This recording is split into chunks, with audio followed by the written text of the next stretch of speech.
কলকাতা তখন এই রকমই, একটা কয়েন টস করার মতো। কখন যে কোন পিঠ পড়বে তা কেউ জানে না। ভাগ্য এবং দুর্ভাগ্য এমনই ভাবে পিঠোপিঠি খেলছে। আলো এবং অন্ধকার, কিংবা বলা ভালো স্বাভাবিকতা এবং অস্বাভাবিকতা। এই মুহূর্তে ঘরে ঘরে রেডিও, ঘরে ঘরে হাসি হুল্লোড়, পথে রঙের শোভাযাত্রা, মেয়ে পুরুষ গায়ে গায়ে, দরকারে অদরকারে, ফুটপাতে হকার হাঁকছে, রকে রকে ছেলে ছোকরাদের বেকার জটলা। কিন্তু চোখের পলকে দৃশ্যপট একেবারে উল্টে যাবে, যেন শহরের পাগলা ঘন্টি বেজে উঠবে। সঙ্গে সঙ্গে ছন্দ তাল কেটে ফাটবে বোমা, আলো নিভবে, ধোঁয়ার অন্ধকারে আর্তনাদে এলাকা জুড়ে এমার্জেন্সি শুরু হয়ে যাবে। তখন কোথাও কেউ স্থির নয়, স্থাণু নয়, সবাই ব্যস্ত ত্রস্ত হয়ে ছুটছে, কেউ মারাত্মক আর কেউ মরিয়া। সবাই তখন আশ্রয় প্রার্থী, সবাই তখন অন্য এক মানুষ। অবশেষে আবার আলো জ্বলে উঠলে কেউ জীবিত আর কেউ মৃত। তাই বলছিলাম, কলকাতা তখন এই রকমই, একটা কয়েন টস করার মতো। কখন যে কোন পিঠ পড়বে কেউ জানে না।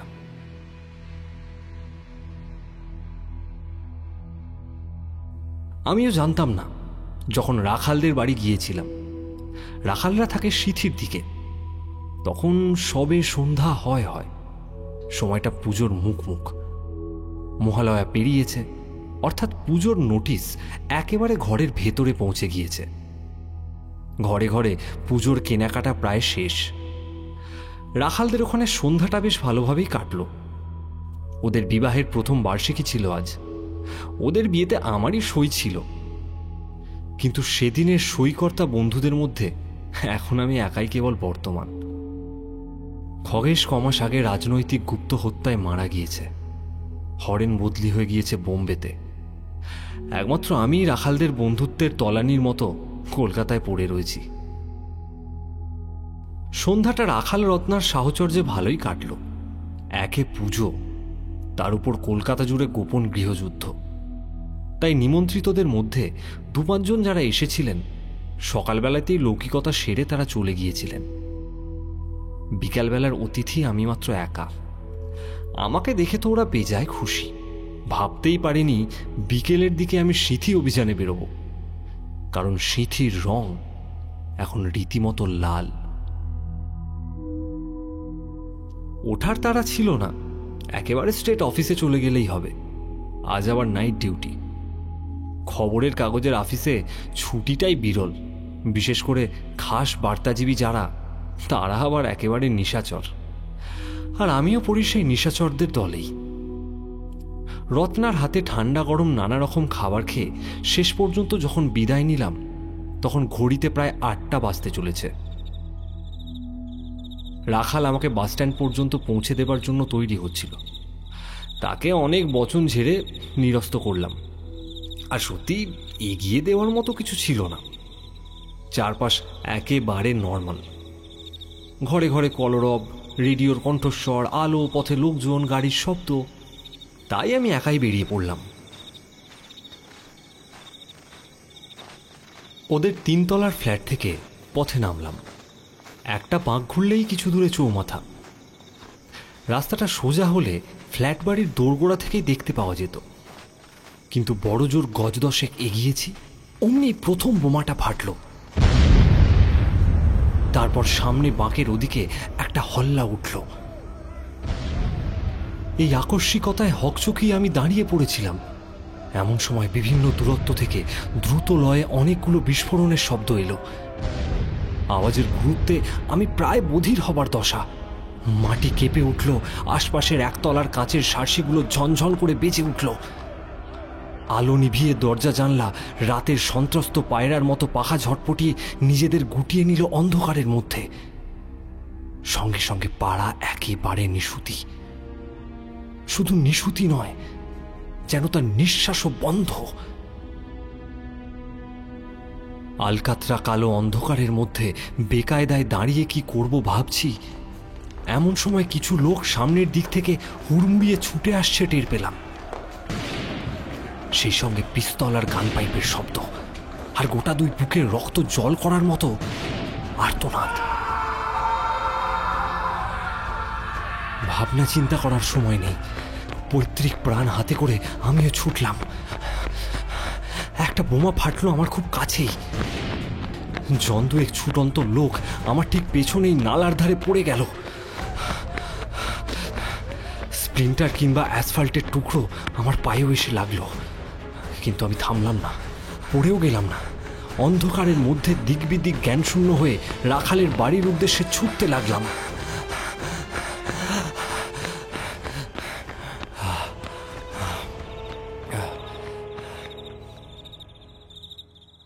ফ্ল্যাট বাড়ির একতলার ফটকে পৌঁছে একটু নিরাপদ বোধ করলাম, কারণ বাড়িটা সদর রাস্তায় নয়। একটু থেমে দাঁড়ালাম, কয়েক নিঃশ্বাস দম নিলাম, তারপর ঢুকে গেলাম ভেতরে। ভেতরে ঢুকে বোধহয় 4 পাও এগোয়নি, কিসে যেন পা বেঁধে হুড়মুড় করে কার গায়ের ওপর গিয়ে পড়লাম। যার গায়ের ওপর গিয়ে পড়লাম সে চিত হয়ে শুয়েছিল, অথচ অত বড় আঘাতেও একটা শব্দ পর্যন্ত করল না। পড়ার সঙ্গে সঙ্গে আমি মিথ্যে সরি বলে চেঁচিয়ে উঠেছিলাম, কিন্তু অপরপক্ষের কোনো সাড়া নেই। আমার স্বাভাবিক চিন্তা ক্ষমতা ফিরে এসেছে ততক্ষণে। আমার হাতে, গায়ে, মুখে কেমন একটা তরল গোছের পদার্থ মাখামাখি হয়ে গিয়েছে। কেমন যেন আঠা আঠা নোনতা স্বাদ। ব্যাপারটা বুঝতে পেরেই আমি হ্যাচর প্যাচর করে উঠে দাঁড়ালাম। এটা যে তাজা রক্ত সেটা বুঝতে পেরে শিরদাঁড়া বেয়ে একটা শিহরণ কোমরের দিকে ঝাঁ করে নেমে গেল। মাথাটা কেমন যেন ঝিমঝিম করে উঠল। মনে হলো হত্যাকাণ্ডটি এইমাত্র সম্পন্ন হয়েছে। হয়তো এই মুহূর্তে আততায়ীরা কাছেই কোথাও দাঁড়িয়ে আমার গতিবিধি লক্ষ্য করছে। হয়তো অন্ধকারের মধ্যে গা মিশিয়ে দাঁড়িয়ে আমার বুক লক্ষ্য করে রিভলভারের নল উঁচিয়ে তাক করছে।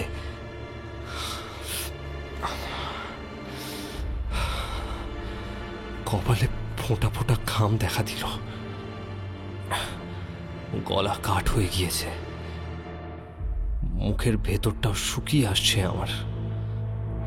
আমি যে মরতে অনিচ্ছুক এবং এতটা ভয় পাই সেটা আগে কখনো টের পাইনি। আমি পাগলের মতো সিঁড়ি হাতড়ে উপরতলায় ওঠার চেষ্টা করলাম। যে কোনো মুহূর্তেই অন্ধকারের যে কোনো দিক থেকে গুলি ছুটে এসে আমার বুকে কিংবা মাথায় লাগতে পারে। এই অনুভূতিটা ভূতের ভয়ের থেকেও কি পরিমাণে মারাত্মক তা কাউকে বোঝাতে পারবো না। শত্রু যখন অদৃশ্য এবং শত্রু যখন নিকটেই মারণাস্ত্র উদ্যত করে দাঁড়িয়ে আছে টের পাওয়া যায়, তখন মনের অবস্থা কি হয় তা সহজেই কল্পনীয়। 4 হাতে পায়ে হামাগুড়ি দিয়ে আমি অন্ধকার সিঁড়িগুলো দ্রুত অতিক্রম করতে গিয়ে বারে বারে হোঁচট খাচ্ছিলাম আর পিছিয়ে পড়ছিলাম।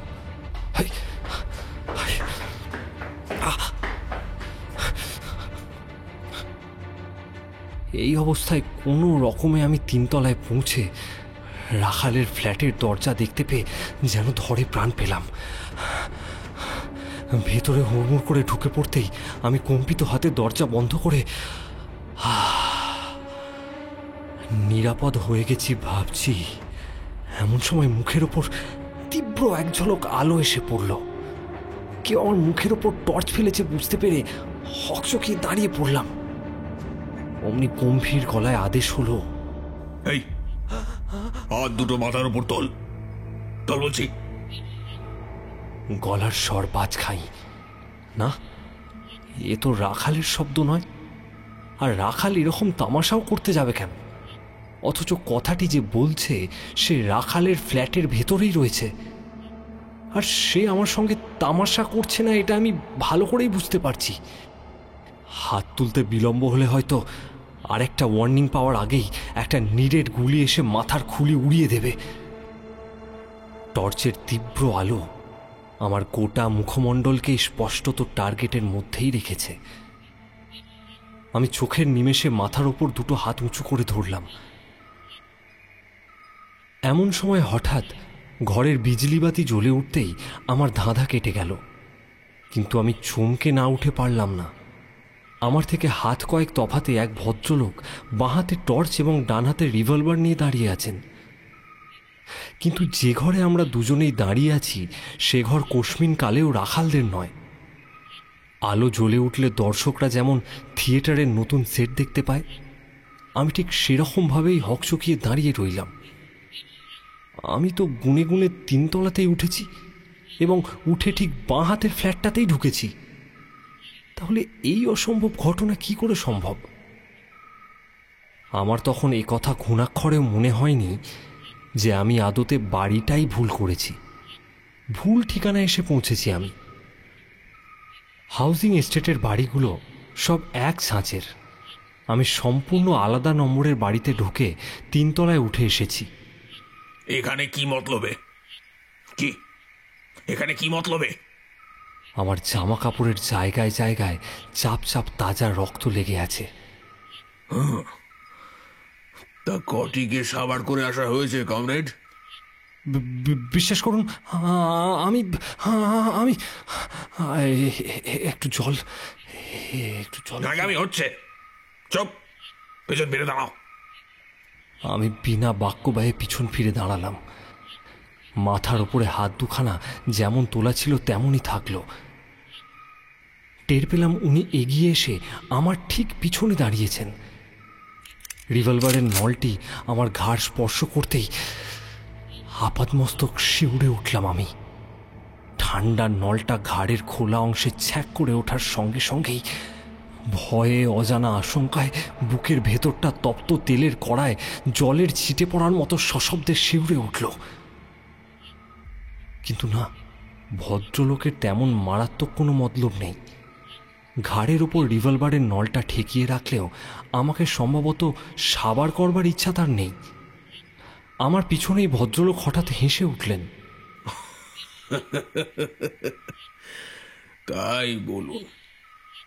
তা মিস্টার চন্দ, আপনি এখানে এলেন কি করে? আরে ঘুরে দাঁড়ান, ঘুরে দাঁড়ান। আর ঊর্ধ্ববাবু হয়ে দাঁড়িয়ে থাকতে হবে না। ঘুরুন বাবু, ঘুরুন, নো প্রবলেম। নিজের নাম অপরিচিত লোকের মুখে শুনলে সবসময় রোমাঞ্চ লাগে। তারপর এই রকম পরিবেশে যখন মৃত্যুর সঙ্গে নিরস্ত্র দাঁড়িয়ে মোকাবিলা চলছে, তখন সবকিছুই মানুষের স্বাভাবিক ব্যবহার পর্যন্ত অপ্রত্যাশিত। তখন আমি বরুণচন্দ্র ফিরে দাঁড়ালাম নিজের নাম ভদ্রলোকের মুখে শুনে। বললাম, আপনি মানে আপনার পরিচয়টা? বছরখানেক আগে লাল বাজারে আলাপ হয়েছিল, বোধহয় মনে নেই। শান্তিপ্রসাদ রায়। আমার চোখের ওপর থেকে 5 সেলের টর্চের আলো নেমে গিয়েছিল ততক্ষণে, কিন্তু চোখের ঘোর তখনও কাটেনি। একটু লজ্জিত হয়ে বললাম, সরি সরি শান্তিবাবু, এখানে হঠাৎ দেখে আমি আপনাকে চিনতে পারিনি। তা আপনি এখানে? হ্যাঁ, ছুটিতে আছি। এইটা মেয়ের বাড়ি। বাড়ির সবাই অন্যত্র গিয়েছে, কাল ফিরবে। কিন্তু আপনার এই কি ব্যাপার বুঝতে পারছি না তো। এগিয়ে এসে আমার হাত ধরে ফের বললেন, জখম টখম হয়েছে নিশ্চয়ই। আচ্ছা, কোথায় লেগেছে বলুন তো? আচ্ছা দাঁড়ান, আমি ফার্স্ট এড দিয়ে দিচ্ছি। না না, সেসব কিছুই না, আগে একটু জল যদি দিতেন। শান্তিবাবু চাকরকে ডেকে জল আনালেন। আমি ততক্ষণে তার নির্দেশে সোফায় বসে পড়েছি। জল খেয়ে সুস্থ হয়ে আমি আগা গোড়া ঘটনাটা তাকে বললাম। শান্তিবাবু সঙ্গে সঙ্গে থানায় ফোন করলেন। তারপর বললেন, বরুণবাবু, আপনি খুব বাঁচা বেঁচে গিয়েছেন। আপনি এক কাজ করুন, আপনি এখন এখানেই থাকুন। পুলিশ না আসা পর্যন্ত আপনার চলে যাওয়াটা ঠিক হবে না। তাছাড়া পাড়া ঠান্ডা হতে এখন আরো কিছুটা সময় লাগবে। এমন অবস্থায় আপনি অচেনা মানুষ, পথে বেরোলে কিছু একটা ভালো মন্দ হয়ে যেতে পারে। তার চেয়ে পুলিশ এলে পুলিশের গাড়িতেই একটা ছোটখাটো লিফট নিশ্চয়ই পেয়ে যাবেন।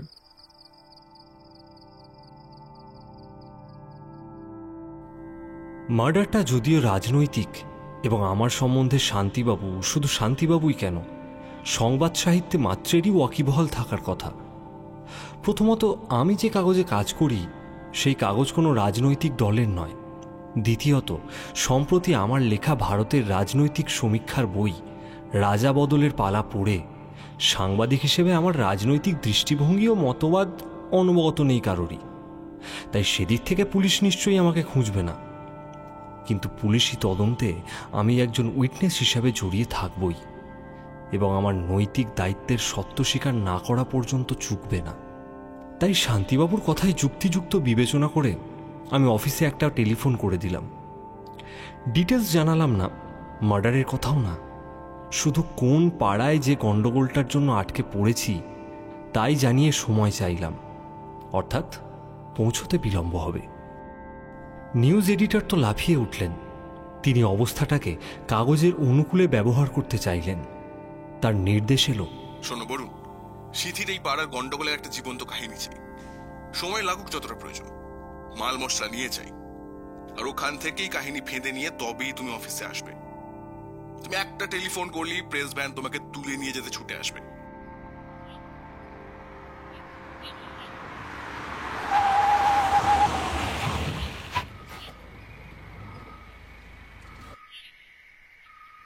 ইতিমধ্যেই পুলিশ এসে গিয়েছে। বয়সে তরুণ থানার অফিসারটি শান্তিবাবুর পরিচিত এবং রীতিমতো স্নেহভাজন।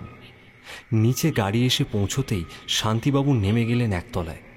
তার অনুরোধ মতো আমিও তার পিছু পিছু গেলাম। অন্ধকারে যে অকুস্থানে হুমড়ি খেয়ে পড়ে আমি এত ভয় পেয়েছিলাম, এখন ইলেকট্রিক বাল্বের উজ্জ্বল আলোয় সে জায়গা খানিকটা স্বাভাবিক দেখাচ্ছে। অস্বাভাবিকতা শুধু রক্তের জন্য।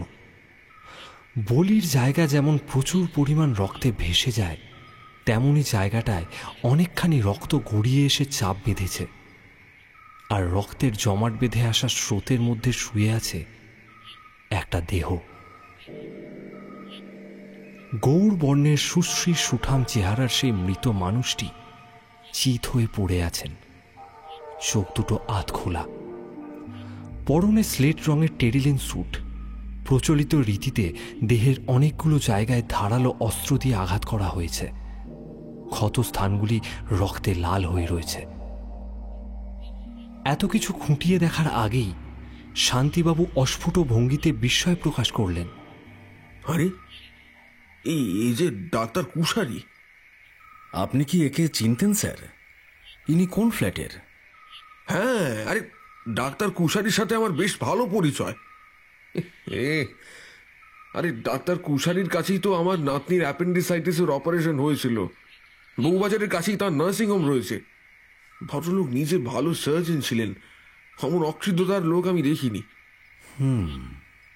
আচ্ছা, ওর কি কোনো রাজনৈতিক দলের সাথে যোগাযোগ ছিল?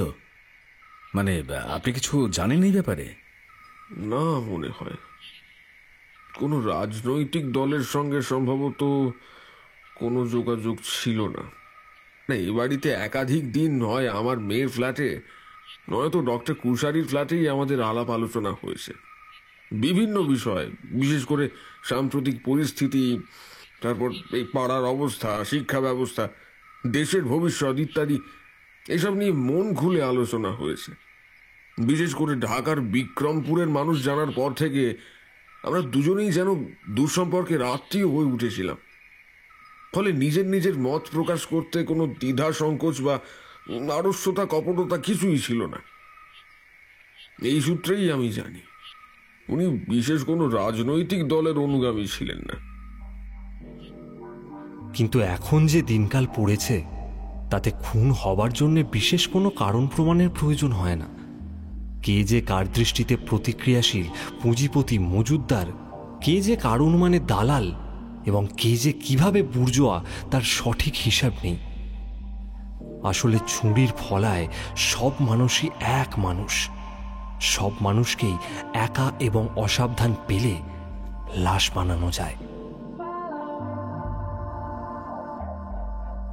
ডক্টর কুশারি সম্ভবত সাদামাটার নির্বিরোধী মানুষ ছিলেন, অমায়িক হাসি খুশি, 7-5 শূন্য।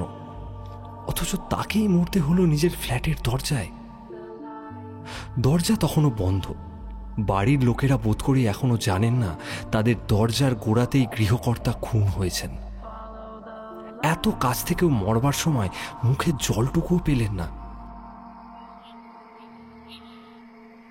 থানা অফিসার মিস্টার গুপ্ত শান্তিবাবুকে বললেন, নকশালি স্টাবিং মনে হচ্ছে স্যার। স্টাবিং এর জায়গাগুলো একবার দেখুন। শান্তিবাবু মৃতদেহের উপরে ঝুঁকে দাঁড়িয়ে আগে থেকেই দেখছিলেন, কোনো কথা বললেন না। গুপ্ত নিজের আবিষ্কারে উল্লাসিত হয়ে তখনও বলে চলেছেন, দেখুন স্যার, মোট 9টি জায়গায় ছোড়া মারা হয়েছে।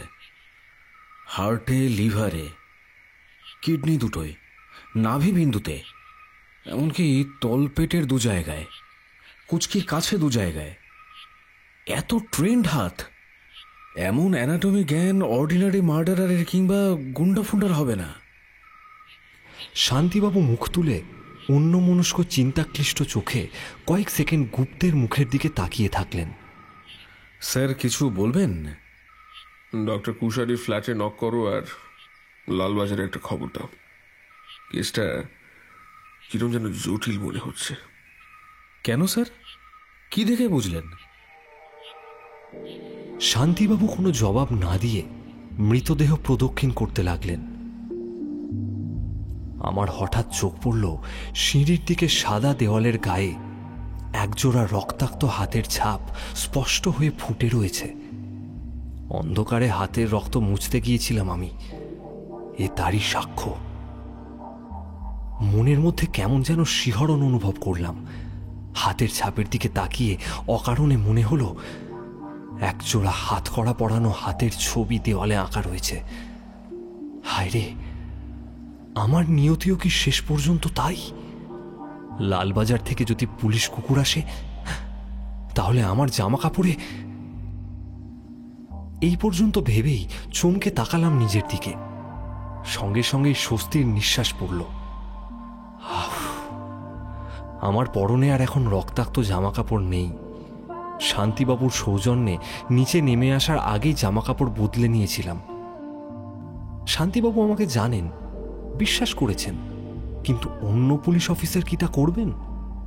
তবু সত্য গোপন করা চলবে না, শেষ পর্যন্ত হয়তো বলতেই হবে আমাকে। তবে শান্তিবাবু আমাকে বলেছেন, দেখুন, আপনার আগেই কিছু বলার দরকার নেই, কেমন? প্রয়োজন হলে আমি যখন বলবো তখনই আপনি কথা বলবেন, তার আগে নয়।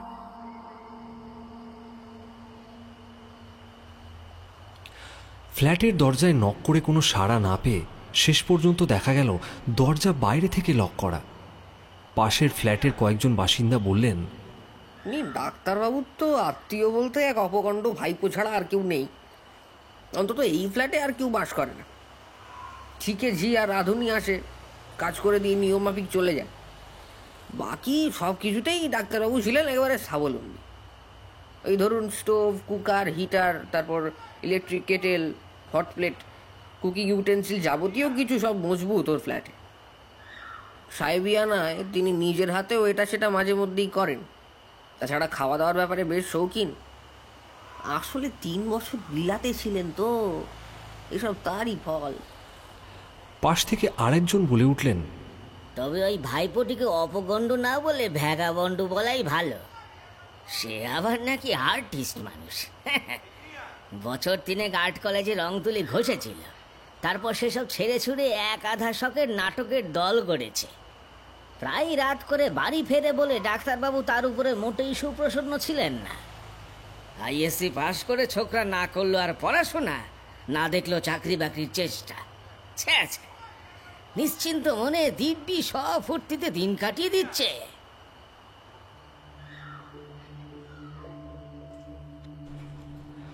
ডাক্তারের পকেট থেকে ফ্ল্যাটের দরজার চাবিটা পাওয়া গেল। বাইরে থেকে ফিরে কুশারি দরজা খোলারও সময় পায়নি বোঝা গেল। শত্রুরা তাকে চারপাশ থেকে আঘাতের পর আঘাত হেনে চিরদিনের মতো নীরব করে দেয়। টেলিফোনে ইতিমধ্যেই খবর পাওয়া গেল লালবাজার থেকে এক্ষুনি ডিটেকটিভ ডিপার্টমেন্টের কেউ এবং ফটোগ্রাফার আসতে পারছেন না। স্থানীয় পুলিশ অফিসারকেই তদন্ত চালিয়ে যেতে বলা হলো। শান্তিবাবু এখানে আছেন জেনে ডেপুটি কমিশনার খুশি হলেন। বিমান গুপ্তকে তিনি শান্তিবাবুর পরামর্শ মতোই কাজ করতে বললেন। শান্তিবাবু লালবাজারের একটি পুরনো এবং নির্ভরযোগ্য মগজ। এর আগেও অনেক জটিলতার গিঁট তিনি ছাড়িয়েছেন। পাড়া থেকে একজন স্টুডিও ফটোগ্রাফারকে ডেকে আনা হলো। মৃতদেহের প্রথম পূর্ণাঙ্গ ছবি, তারপর বিভিন্ন পাশ থেকে ক্লোজ আপ, মৃতদেহকে উঁচু করে তুলে ধরে তার পড়ে থাকা জায়গার ছবি নেওয়া হলো। খড়ির দাগ টেনে মাপযোগ করে বিবরণী লিখে রাখা হলো মৃতদেহ একটু তফাতে সরিয়ে রাখার আগে। শান্তিবাবু আমাকে বললেন, রহস্যময় কিছু লক্ষ্য করলেন মিস্টার চন্দ? কি ব্যাপারে? এই মৃতদেহটার ব্যাপারে। না, তেমন তো কিছু। আসলে এইসব বাস্তব খুন জখমের সঙ্গে আমার চাক্ষুষ যোগাযোগ বলতে গেলে এই প্রথম। পুলিশি তদন্তও নিজের চোখে দেখা এই প্রথমই। অবশ্য ডিটেকটিভ উপন্যাস পড়ে পড়ে অনুসন্ধানের ধারা সম্বন্ধে কিঞ্চিত ধারণা রয়েছে। শান্তিবাবু আমাকে ব্যাখ্যা করে বোঝাতে লাগলেন। অতর্কিতে আক্রান্ত হয়েছিলেন ডক্টর কুশারি, এবং এতটাই অতর্কিতে যে চিৎকার করার সুযোগটুকুও পাননি। শুধু তাই নয়, এমন মোক্ষম মার তিনি খেয়েছিলেন প্রথমেই, যার ফলে তার দেহ অসাড় হয়ে গিয়েছিল। দেহের ক্ষমতা সম্পূর্ণ রকম লোপ পেয়েছিল, অথবা তিনি সংজ্ঞা হারিয়ে ফেলেছিলেন। নইলে অতগুলি উপর্যুপরি মার খেয়েছেন, অথচ বিন্দুমাত্র বাধা দেননি বা ধস্তাধস্তি করেননি। এখন প্রশ্ন হচ্ছে, এমন অতর্কিতে ওই সিঁড়ির প্যাসেজটুকুর মধ্যে কারো বা কাদের পক্ষে আক্রমণ করা সহজ ছিল কিনা? সম্ভব ছিল যদি পুরো অন্ধকারের মধ্যে আক্রমণ করা হতো, আর সম্ভব ছিল যদি পেছন থেকে হঠাৎ করে কোনো মারাত্মক জায়গায় ছুরি চালনা করা হতো। কিন্তু ক্ষতচিহ্নগুলো লক্ষ্য করলেই বুঝতে পারবেন কোনো আঘাতই পেছন থেকে করা হয়নি। আর অমন নির্ভুল লক্ষ্যভেদ দেখে এটাও সহজেই অনুমান করা চলে যে অন্ধকারের মধ্যে নির্ভুলভাবে প্রতিটি পয়েন্ট হিট করা অ্যানাটমি প্রফেসরের পক্ষেও সম্ভব নয়।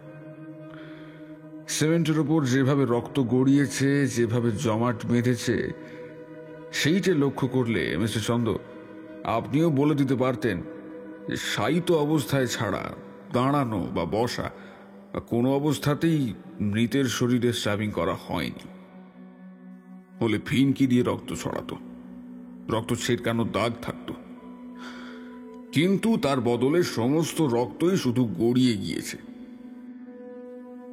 মৃতদেহটা এখন সরানো হয়েছে, আপনি স্পষ্টই দেখতে পাচ্ছেন জমাট রক্তের জায়গাগুলো একটা মানুষের শরীরের আউটলাইন এঁকে দিয়েছে। খড়ি দিয়ে কয়েকটা রেখা যোগ করে দিলে হাত পা মাথাওয়ালা একটা ছবি ফুটে উঠবে, দেখতে পাবেন। তাহলে দাঁড়াচ্ছে এই, যখন ডক্টর কুশারিকে স্ট্যাব করা হয় তখন এ পাড়ার বা অন্তত এ বাড়ির সিঁড়ির আলো জ্বলছিল। দ্বিতীয়ত, যখন তাকে স্ট্যাব করা হচ্ছিল তখন তিনি সংজ্ঞাহীন হয়ে পড়েছিলেন। সুতরাং অনুমান হয় প্রথমে কেউ পেছন থেকে তার মাথায় আঘাত করে, সেই প্রচন্ড আঘাতে অচৈতন্য হয়ে পড়ে গেলে একযোগে নয়, একের পর এক ধারালো অস্ত্র দিয়ে তাঁর শরীরে আঘাত করা হয়। শান্তিবাবু থামতেই বিমানগুপ্ত কুশারির মৃতদেহের উপরে ঝুঁকে পড়ে কি যেন দেখলেন, তারপর বললেন, ইয়েস স্যার, ডাক্তার কুশারির মাথার পিছন দিকটায় টাকের ঠিক উপরের দিকে ডান্ডা বা হাতুড়ি জাতীয় কোনো নিরেট কিছু দিয়ে খুব ভারী রকমের চোট দেওয়া হয়েছিল। তার স্পষ্ট চিহ্ন আছে। স্মিত হাস্যে মাথাটি দুলিয়ে শান্তিবাবু পুনরায় বললেন, ক্ষত স্থানগুলো ভালো করে লক্ষ্য করলে বুঝলে গুপ্ত, তুমি এও দেখতে পাবে অস্ত্রের আঘাতগুলো অত্যন্ত ঠান্ডা মাথা এবং ঠান্ডা হাতে করা হয়েছে। পোশাকের ওপর মসৃণ কাটগুলো দেখিয়ে আমি বলে দিতে পারি যে মৃতের দেহের স্কিন, টিস্যু, মাসল কিছুই থেঁতলে যায়নি, পরিষ্কার এবং সরাসরি কেটেছে। অস্ত্রের ফলাটা যতখানি চড়া ঠিক প্রায় ততখানি ক্ষতের পরিসর, এবং পোস্টমর্টম রিপোর্টে নিশ্চয়ই দেখতে পাবে প্রায় 90 ডিগ্রি কোণ করে, অর্থাৎ একেবারে লম্ব আকৃতিতে অস্ত্রের ফলা দেহে প্রবেশ করেছে।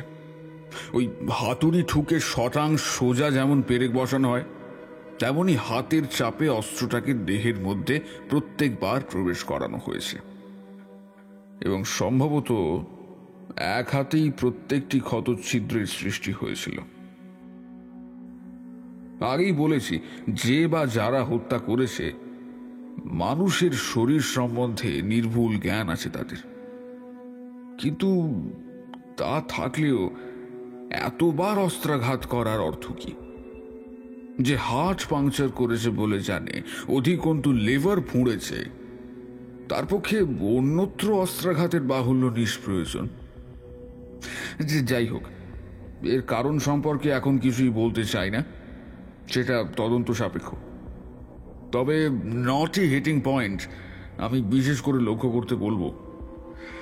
যেমন চিবুকের হাড় যেখানে কানের লতি বরাবর শেষ হয়েছে, কণ্ঠনালীর দুপাশে ইন্টারনাল ক্যারোটিভ আর্টারিটা কাটা হয়েছে, বাঁদিকের পাঁজরের 4th এবং 5th রিবসের ফাঁকে কোস্টাল কার্টিলেজ বরাবর আঘাত করে হৃৎপিণ্ডটিকে নির্ভুলভাবে টার্গেট করা হয়েছে, আর চতুর্থ আঘাত ডান দিকের পাঁজরের তলা ঘেঁষে শটান লিভারে, আর 5 ও 6 চোট দুটোই কিডনিতে। এই আঘাত দুটোই একটু বেশি গভীর। ছুরির সম্পূর্ণ ফলাটা সম্ভবত ঢুকিয়ে দিয়েছিল, কারণ ক্ষতপ্রস্থ ওপরগুলোর থেকে একটু বেশি। তারপর ঠিক নাভি মূলে, ওখানেই অ্যাবডমিনাল আউটা নামক রক্তবাহী একটা শিরা থাকে। 2 কুঁচকির কাছে তলপেট ছুঁয়ে শেষ দুটো স্ট্যাবিং নির্ভুলভাবে ফেমোরাল আর্টারি খতম করেছে। মানুষকে মেরে ফেলার পক্ষে এদের যে কোনো একটিই তো যথেষ্ট, অন্তত ওপরের দিকের আঘাতগুলি সম্বন্ধে নিঃসন্দেহে তা বলা যায়। তা যাক, এবার কিছু তল্লাশি চালানো যাক নাকি? প্রথমে মৃতদেহের প্যান্ট কোটের পকেটগুলো কি বলে দেখি। লেকচারারের মতো এতক্ষণ যেন থিওরিটিক্যাল বক্তৃতা দিচ্ছিলেন ডায়াসের ওপর দাঁড়িয়ে। এবার প্র্যাকটিক্যালের হাতে কলমে নামলেন শান্তিপ্রসাদ বাবু। ডক্টর কুশারির পকেট থেকে বেরোলো মানিব্যাগ, তাতে কিছু টাকা আর খুচরো, একটি শ্যামবাজার সেকশনের ট্রামের মান্থলি, আর একটা টিকিট। টিকিটটা 18 পয়সার, অর্থাৎ ফার্স্ট ক্লাসের পুরো পথের ভাড়া। কাউন্টারের পাঞ্চ করার জায়গাটা থেকে বোঝা গেল টিকিটটা বউবাজার থেকে শ্যামবাজার পর্যন্ত জায়গার। এছাড়া তার হাতঘড়ির তলায় 2খানা সরকারি বাসের টিকিট ভাঁজ করে গোঁজা ছিল, সম্ভবত শ্যামবাজার থেকে সিথি পর্যন্ত।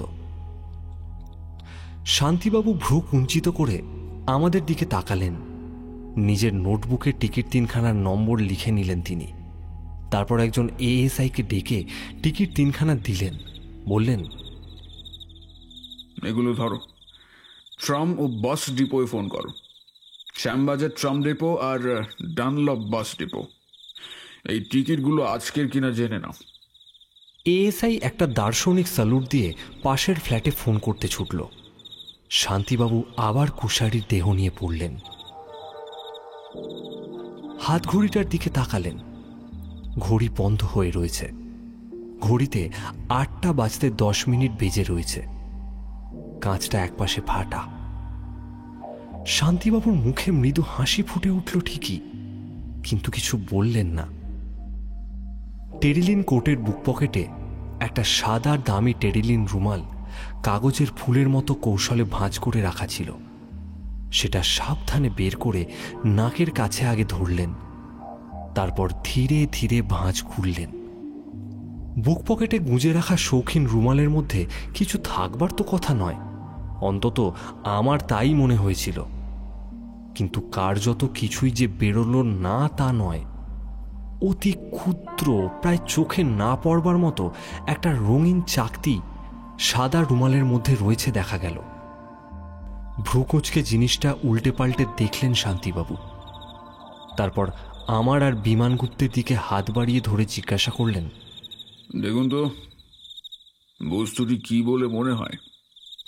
বিমানবাবু মাথা চুলকোলেন। এ তো মেয়েদের কপালের টিপ মনে হচ্ছে। তাই, ওর এক সাইডে আঠা লাগানো আছে।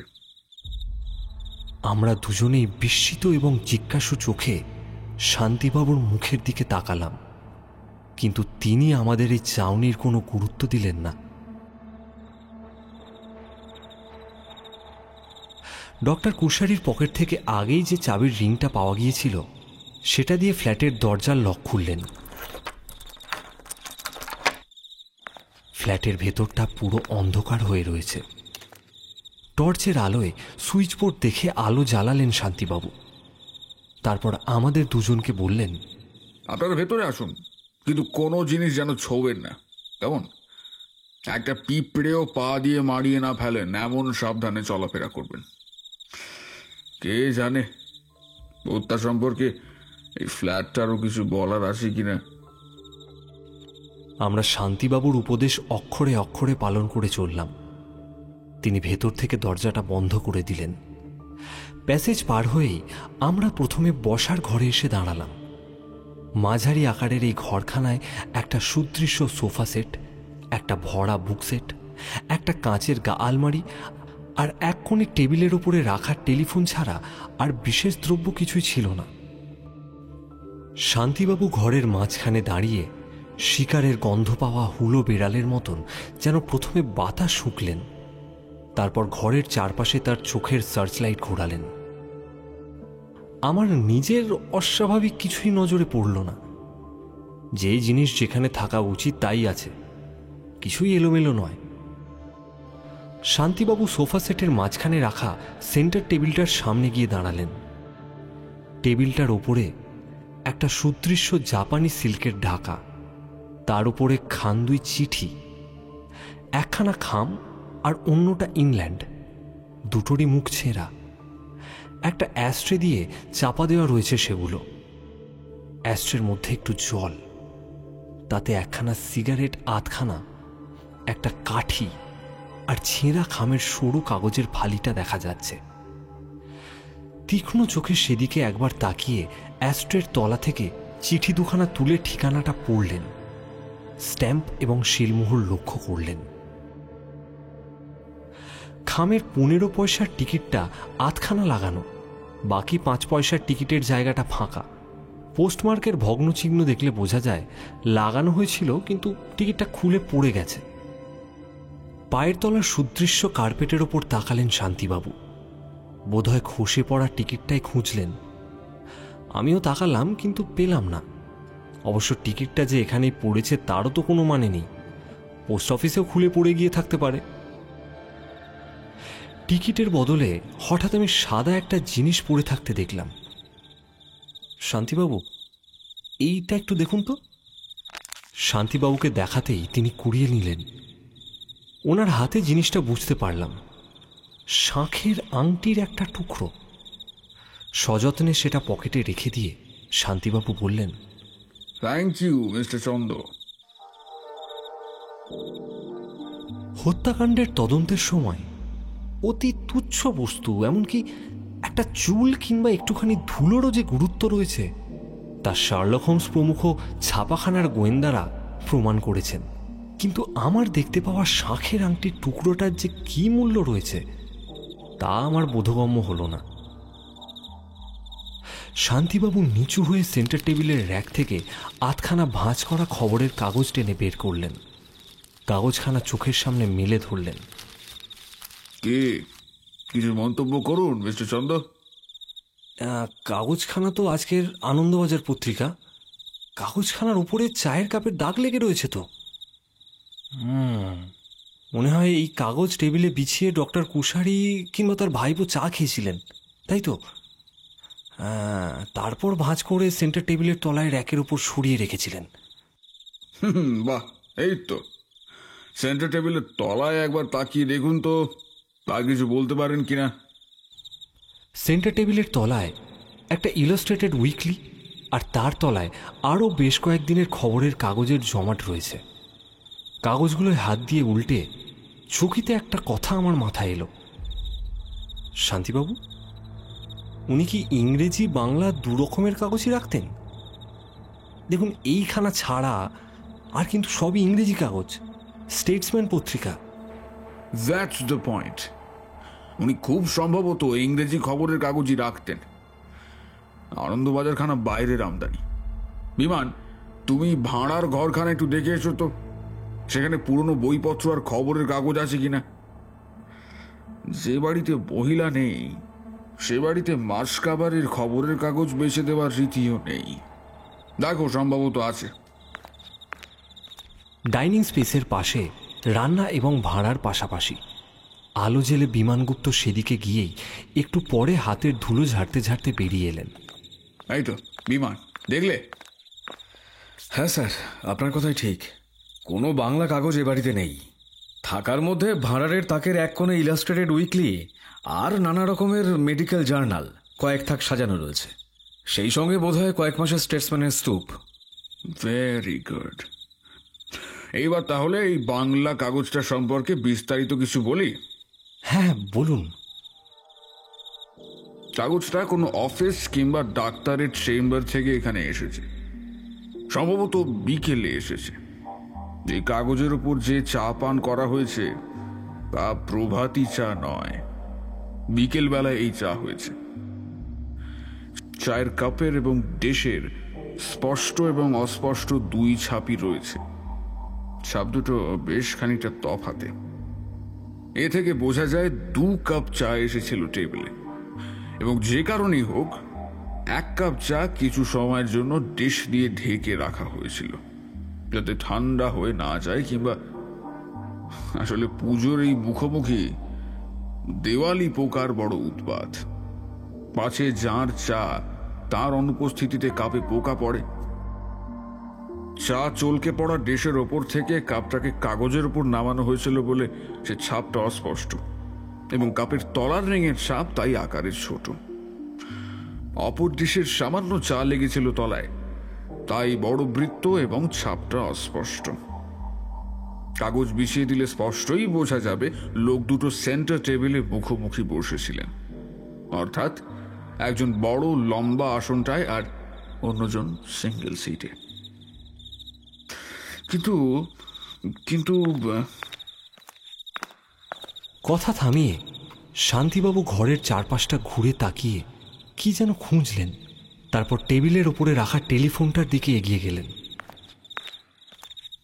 কিন্তু টেলিফোনে হাত দিলেন না।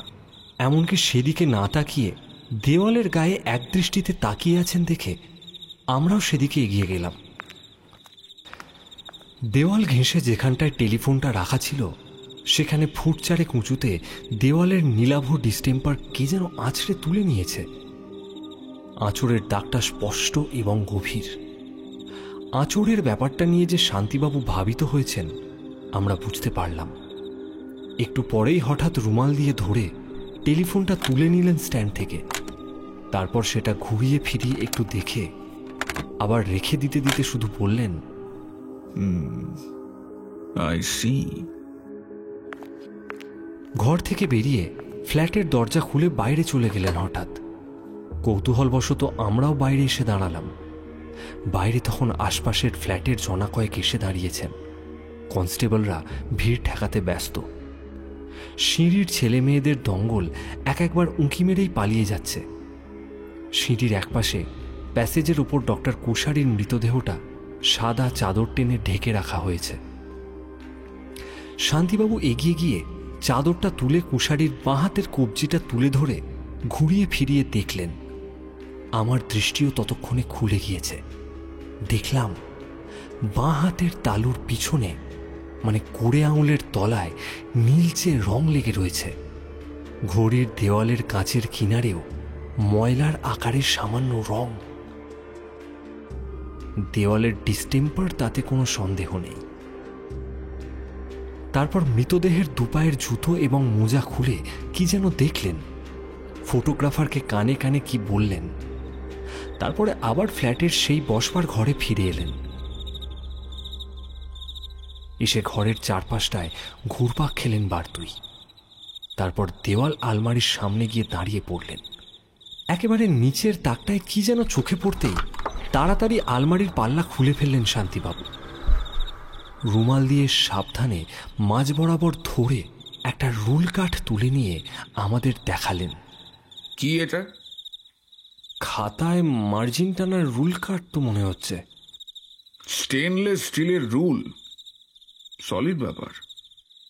সাদা বাংলায় ডান্ডা। ওই ছোকরা, ডক্টর কুশারি মাথায় কি তেল মাখতেন বলতে পারো? বলছি স্যার। আর বলেছ? আমি বলছি মিলে নাও গিয়ে। মহাভৃঙ্গরাজ, অনেক টাকবাজ পুরুষ যা ব্যবহার করে থাকেন। বলেই গুপ্ত অমনি বাথরুমের উদ্দেশ্যে ছুটলেন।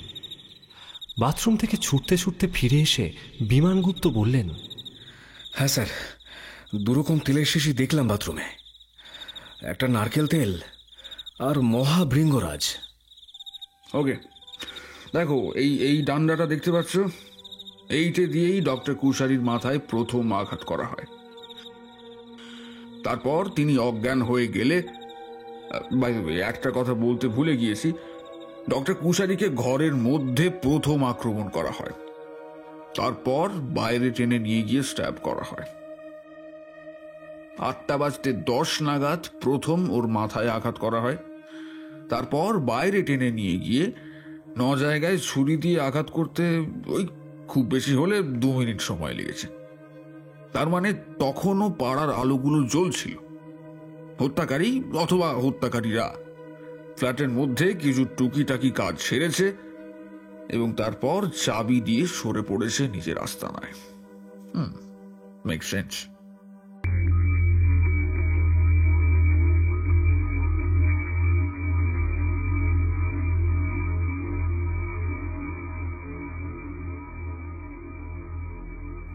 শান্তিবাবুর একটা অদ্ভুত ব্যক্তিত্ব রয়েছে, সেটা দীর্ঘ সময় একসঙ্গে থেকে বুঝতে পেরেছি। হত্যাকাণ্ডের মতো একটা নৃশংস ব্যাপার এবং তার পুলিশি তদন্তের মতো কাঠখোট্টা রুটিন ওয়ার্ক প্রায় 1 ঘন্টা ধরে দাঁড়িয়ে দাঁড়িয়ে দেখেও ক্লান্তি এবং বিরক্ত বোধ করিনি। এমন জমে গিয়েছিলাম যেন এক ম্যাজিশিয়ানের সাগরেদি করে চলেছি। কোথা দিয়ে যে সময় কেটে গেছে খেয়ালই করিনি। এরপর লালবাজার থেকে লোক এসে পড়তে আমার চমক ভাঙল। তারা এসে শান্তিবাবুর নির্দেশ মতো নানা জায়গা থেকে হাতের ছাপ নিল, ঘরের ভেতরের আরও 2-4টে ছবি নিল।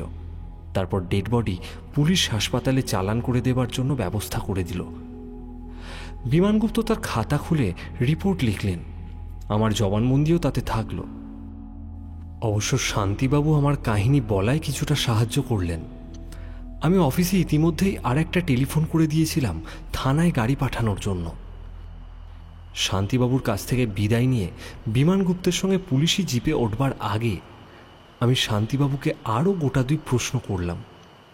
শান্তিবাবু, আপনার বিবৃতিটা আমার বুদ্ধিতে খুব একটা স্পষ্ট হলো না, জানেন। আপনার ব্যাখ্যাটার পিছনে কি কি প্রমাণ আছে, অর্থাৎ কি কি পয়েন্টের ওপর ভিত্তি করে আপনি হত্যার নেপথ্য কাহিনীটা গড়ে তুললেন, তা না জানা পর্যন্ত ব্যাপারটা আমার কাছে একটু ধাঁধার মতো মনে হচ্ছে। হ্যাঁ, কয়েকটা প্রমাণ উপকরণ যদিও আপনি দেখিয়েছেন হাতে নাতে, কিন্তু আপনার বাকি অনুমানটা, বাকি দেখা তো আমাদের কাছে খোলসা করেননি। হ্যাঁ, আমি জানি ব্যাপারটা ভালো করে ব্যাখ্যা করিনি। অবশ্য করলেও আমি তো লেখক নই, আপনাদের মতো সুন্দর করে বোঝাতে পারতাম না। প্রথমে কি করে ব্যাপারটা মাথায় এসেছিল তা তো বলেছি। আমার তখনই মনে হয়েছিল হত্যাকাণ্ডটা প্রচলিত ধরনের রাজনৈতিক হত্যাকাণ্ড নাও হতে পারে। হত্যাকারী নিজেকে আড়াল করার জন্য হয়তো ব্যাপারটা বারোয়ারি হত্যার মতন করে সাজিয়েছে। তবে আমি পোস্টমর্টম রিপোর্ট এবং ফরেন্সিক রিপোর্ট না পাওয়া পর্যন্ত সরকারিভাবে বলতে পারছি না। যাক সে কথা, আপনারা কেউ খেয়াল করেছিলেন কিনা জানি না, ফ্ল্যাটের দরজায় আমি প্রথম ডক্টর কুশারির নেম প্লেটের পাশে ইন শব্দটা দেখেছিলাম। তারপর পকেটে এবং ঘড়ির তলায় টিকিট দেখে বুঝলাম উনি একা ফেরেননি। চেম্বার থেকে ফেরার পথে আর কেউ সঙ্গী হয়েছিল এমন কেউ যিনি ওর বিশেষ পরিচিত। কারণ একবার বউবাজার থেকে শ্যামবাজার, পরে শ্যামবাজার থেকে আবার সিঁথি, দুইবারই কুশারি নিজে তার টিকিট কেটেছেন এবং দৈবক্রমে তিনি সহযাত্রী হননি। তিনি সঙ্গে সঙ্গে ওর বাড়ি পর্যন্ত আসছিলেন, না হলে অমনভাবে ডাক্তার তার টিকিট নিজের কাছে জমা রাখতেন না। দ্বিতীয়ত, নির্ভুল হত্যাকাণ্ডটি দেখেই আমার মনে হয়েছিল হত্যাকারী একজন এবং সে আলোয় হত্যা করেছে, এবং হত্যা করার আগে অজ্ঞান করে যা করার করেছে। ফ্ল্যাটের ভেতরে ঢুকেই ওই আনন্দবাজার কাগজখানা আমার সন্দেহকে সমর্থন করল।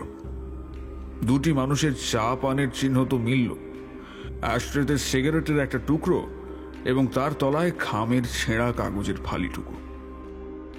কুশারির সঙ্গে আমার একাধিকবার সাক্ষাৎ হয়েছিল। তিনি ধূমপান করতেন না, আমি ভালো করেই জানি। তাহলে তাঁর অতিথি সিগারেটটি ধরিয়েছিল এবং সম্পূর্ণ খাওয়ার আগেই অ্যাশট্রেতে ফেলে দিয়েছিল। সঙ্গে তাহলে যে ব্যক্তিটি এসেছিল সে তাহলে তার ভাইপো অন্তত নয়। খামটি খোলার আগে কেউ যে সিগারেট অ্যাশট্রেতে ফেলেনি, খামের ছেঁড়া কাগজ তলায় থাকায় তা স্পষ্ট। খাম এবং ইনল্যান্ড খানা আজই এসেছে এবং বিকেল 4:30 ডেলিভারির ছাপ মারা আছে। অতএব অন্তত 5টার আগে চিঠি দুখানা বিলি হয়নি এবং খোলাও হয়নি। অতিথির সঙ্গে চা খেতে বসেছিলেন ডক্টর। নিজের হাতে চা তৈরিও করেছিলেন, কিন্তু খাবার আগেই তাকে হঠাৎ উঠে যেতে হয়েছিল সোফা থেকে। কোথায় গিয়েছিলেন তিনি? হঠাৎ কি এমন প্রয়োজন হয়েছিল যার ফলে চায়ের কাপে ডিশ চাপা দিয়ে রাখা হয়েছিল? টেলিফোন ধরতে উঠে গিয়েছিলেন তিনি, পরে বুঝতে পারলাম। টেলিফোনে কথাবার্তা হওয়ার পর তিনি নিজে কোনো নম্বরে ডায়াল করছিলেন, সামান্য ঝুঁকে দাঁড়িয়ে, অতিথির দিকে সম্পূর্ণ পিছন ফিরে। আর অতিথি সেই সময়টার সৎ ব্যবহার করেছিলেন ভারী লোহার রুল দিয়ে মাথার পেছনে একটি মোক্ষম ঘা বসিয়ে। কাটা কলা গাছের মতো পড়ে গিয়েছিলেন কুশারি। টেলিফোনের রিসিভারটা লেগে দেওয়ালের ডিস্টেম্পার আছড়ে গিয়েছিল। বাঁ হাতে বাঁধা ঘড়ি দেওয়ালে প্রচন্ড চোট পেয়েছিল, ফলে ঘড়ির ব্যালেন্স স্প্রিং ভেঙে কাঁটা 3টে বন্ধ হয়ে গিয়েছিল। কুশারির হাত ঘড়ি অনুযায়ী সময়টা তখন 8:10। আমাদের মাননীয় অতিথি তখন ডক্টরের সংজ্ঞাহীন দেহটাকে সিঁড়ির চত্বরে নিয়ে গিয়ে খতম করেন। তারপর আর কি, ফিরে এসে চায়ের কাপ দুটো সরান, ধুয়ে মুছে কাবার্ডে রেখে দেন। রুলটার থেকে হাতের ছাপ মুছে দেওয়াল আলমারির তলার তাকে ফেলে রাখেন। কিন্তু কয়েকটি চুল এবং চুলের তেল যে তার গায়ে লেগে থাকলো, তাড়াতাড়িতে ভদ্রলোক তা খেয়াল করেননি। খবরের কাগজটি পর্যন্ত সেন্টার টেবিলের র্যাকে ভরে ফেললেন। উল্টে পড়া টিপয় এবং টেলিফোন ঠিক করে বসান, কিন্তু নিজের হাতের ভাঙা আংটির একটা টুকরো যে কখন খসে পড়ল তিনি তা খেয়াল করেননি। আলমারি থেকেই তিনি ছুরিখানা সংগ্রহ করেছিলেন, আবার ধুয়ে মুছে সেখানেই রেখে দিয়েছেন। ওনার ডাক্তারি অস্ত্রগুলির দিকে চোখ পড়তেই আমার প্রথম ছন্দ পতনটা চোখে পড়ে। সুবিন্যস্ত ইনস্ট্রুমেন্টগুলির মধ্যে একখানা ছুরি নড়া দাঁতটির মতো শাড়ির মধ্যে বাঁকা ভাবে যেন ঠেলে বেরিয়ে আছে, এই দেখেই আমার সন্দেহ হয়েছিল। ভালো করে নজর করতেই বাঁটের ফাঁকে এক বিন্দু জল চিকচিক করছে দেখতে পেয়ে গেলাম। ব্যাস, সব ব্যাপারখানায় জলের মতন স্পষ্ট হয়ে গেল। হত্যাকারী জানতে দিতে চান না ডক্টর কুশারি মৃত্যুর আগে নিজের ফ্ল্যাটে ঢুকেছিলেন, জানতে দিতে চান না তার সঙ্গে আরো কেউ সেখানে উপস্থিত ছিল।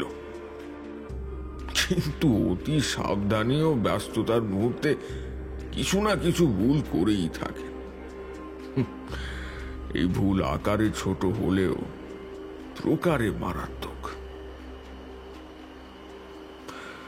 ডক্টর কুশারি নিজের চেম্বার থেকে প্রতিদিন সন্ধ্যায় বাড়ি ফিরে আসেন।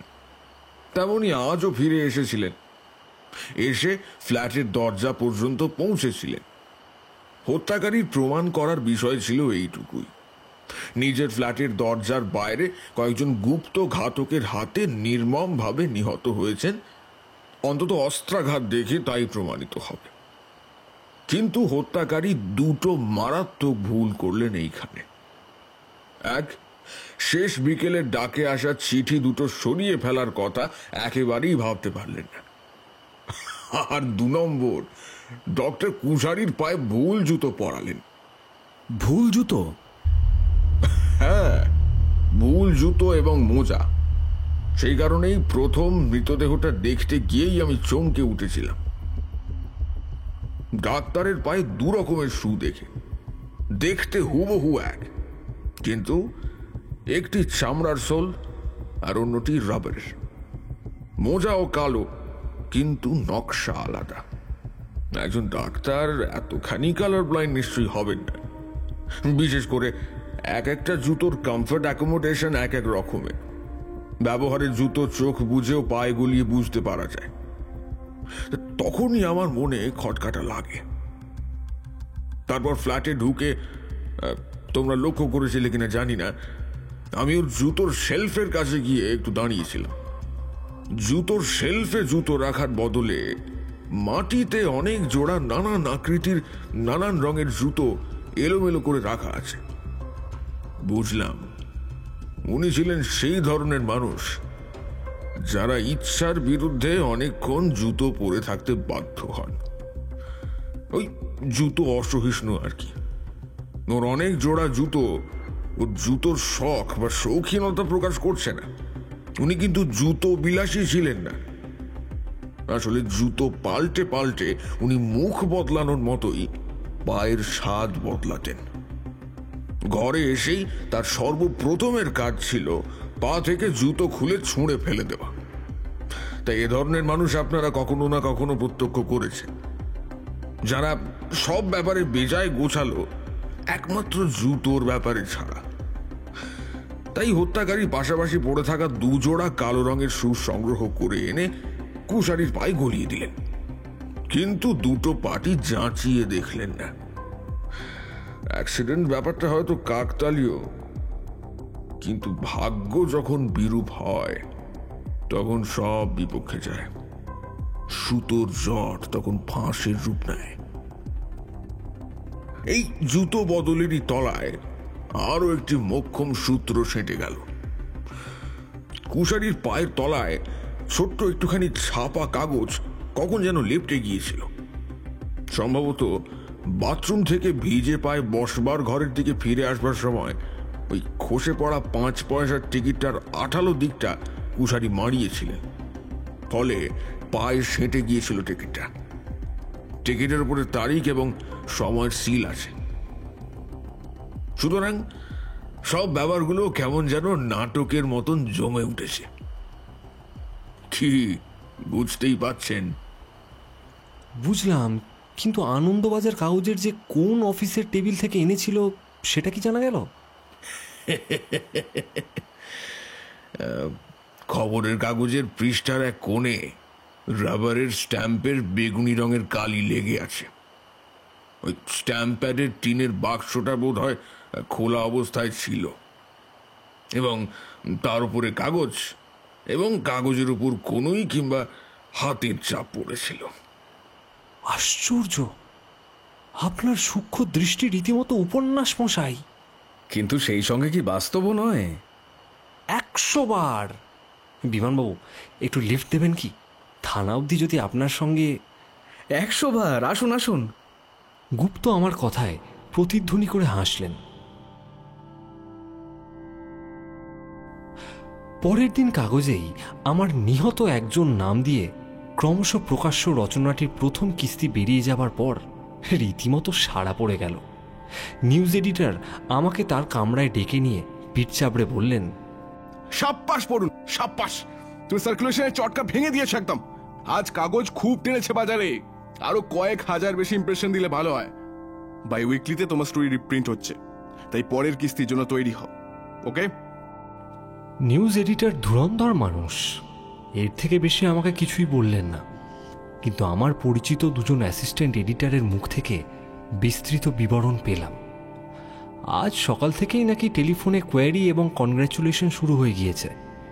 নিজের বাড়িতে বসেই নিউজ এডিটর প্রায় ডজনখানেক ব্রেকফাস্ট কল পেয়েছেন।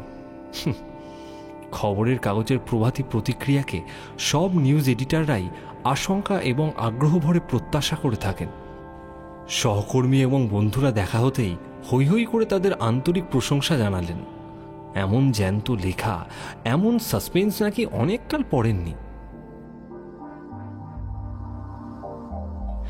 আমি অবশ্য নিজেই চিন্তিত হলাম। আমার এক স্বর্গত জার্নালিস্ট গুরুর সাবধান বাক্য স্মরণ হলো, পেন, পয়জন অ্যান্ড পেনাল্টি।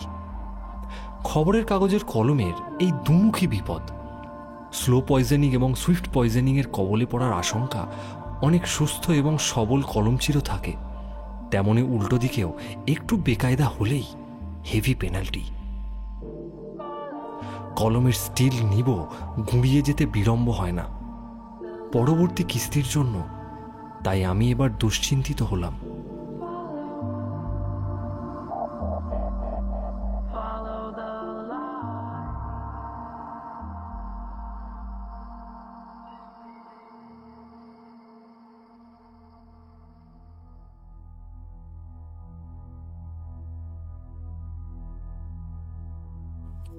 গল্পের বাকি কাঁচা মশলার ধান্দায় আমাকে অগত্যা ব্যস্ত হতেই হলো। থানায় টেলিফোন করে জানতে পারলাম পুলিশ যথারীতি তার রুটিন মাফিক কাজ এগিয়েছে। পুলিশ মোটা রেখায় চলে। ডাক্তার কুশারির ভাইপো শ্রীমান তরুণ কুমারকে শহরের এক হোটেল থেকে মাঝরাতে গ্রেপ্তার করা হয়েছে। কাকা ডক্টর কুশারির হত্যাকাণ্ডের সঙ্গে তরুণ কুমারের প্রত্যক্ষ বা পরোক্ষভাবে জড়িত পুলিশ এমনই সন্দেহ করছে। তরুণ কুমার ডক্টর কুশারির হত্যার খবর পুলিশের মুখ থেকেই প্রথম শুনেছে। এই রকম বললেও পুলিশ স্বভাবতই বিশ্বাস করেনি। তাদের ধারণা হত্যার সন্দেহ থেকে গা বাঁচানোর জন্যেই তরুণ কুমার বাইরে রাত কাটাচ্ছিলেন। কিন্তু সে যাই হোক না কেন, তরুণ কুমারকে হোটেলের ঘরে যে অবস্থায় গ্রেপ্তার করা হয়েছে তার জন্যও অন্তত পুলিশ কেস হবে। তরুণ কুমারের কাছে প্রায় 1000 খানেক টাকা পাওয়া গিয়েছে এবং পাওয়া গিয়েছে 12 ইয়ারি নামক নাট্য সংস্থার নায়িকা বুলবুলি সেনকে। শ্রীমতী বুলবুলিকেও পুলিশ হাজতে পুড়েছিল, পরে সকালবেলা মুচলেখার শর্তে ছেড়ে দেয়। পুলিশ লকআপে তরুণ কুমারকে পত্রিকার তরফে ইন্টারোগেশন করতে তক্ষুনি ছুটলাম লালবাজারে। অভাবিতভাবে সেখানে দেখা হয়ে গেল শান্তিবাবুর সঙ্গে। আমাকে দেখেই একপাশে টেনে নিয়ে গিয়ে বললেন, এই হচ্ছে সাহিত্যিক। আমাদের বলায় আর আপনাদের লেখা এইখানেই তফাৎ। লেখাটা কিন্তু সেন্সেশনাল হয়েছে মশাই। আপনার জামা কাপড়গুলো কাচিয়ে দিয়ে আসবো, 2-1 দিন হয়তো। আরে ওসব কাপড় চোপড় এখন রাখুন তো মশাই, পরের কিস্তিটার কথা ভাবুন। মাল মশলা কিছু জুটলো? আপনার ওই তরুণ প্রতিভার সঙ্গে সাক্ষাৎ হলো? আমি মাথা নাড়তেই বললেন, তাহলে বাদ দিন, ওখানে এমনিতেও কিছু নেই। চলুন যাবেন, একটা ইন্টারেস্টিং জায়গায় যাবেন। কোথায়? 12 ইয়ারের ইয়ারনি, হিরোইন সন্দর্শনে। বুঝলাম, বুলবুলি সেনের কথা বলছেন শান্তিপ্রসাদ। হ্যাঁ, তো পুলিশ তো তাকে ছেড়ে দিয়েছে। হ্যাঁ, সেই জন্যই তো আমরা তাকে একেবারে ছেড়ে দিতে পারছি না। আমি যাচ্ছি, আপনি যদি যাবেন তো চলুন।